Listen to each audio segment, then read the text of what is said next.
बिमला अपने बेटे और बहू के साथ ही रहती थी। वो एक स्कूल में बच्चों को पढ़ाने जाती थी, लेकिन गांव में बच्चों को कोई साधन नहीं था जिससे वो पैदल ही दूर दूर से आते थे।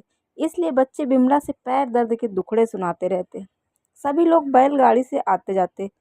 बिमला का बेटा गांव से बहुत दूर जलेबी बनाने का काम करता था, लेकिन वो भी साधन न होने से अपनी पत्नी से बोलता कि क्यों ना हम कभी कहीं पे शहर में रह कर काम करें, यहाँ पैदल आने जाने में ही समय चला जाता है।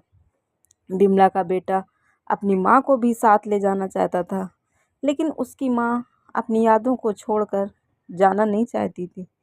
अब बिमला का बेटा और बहू शहर चले जाते हैं। बेचारी बिमला का अकेलापन, बेटा और बहू का चले जाना बहुत ही खटक रहा था। वो उदास बैठी थी कि अचानक एक जादूगरनी प्रकट हो जाती है। जादूगरनी को उसकी उनकी उदासी देखी नहीं गई। उसने बिमला को एक जादुई क्ले दिया।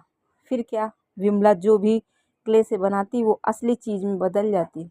उसने उसने साधन के लिए ट्रेनें बनाई और फ्री में सारा गांव यात्रा करता।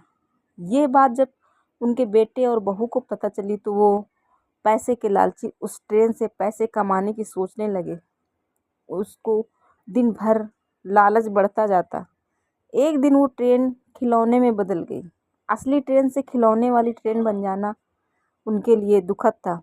बहू और बेटा माँ से बोले, ये क्या हुआ माँ, अब हम पैसे कैसे कमाएंगे? बिमला बोली, बेटा मुझे उस जादूगरनी ने जादुई क्ले दिया था जो गलत हाथ में पड़ने से कोई असर नहीं करेगा।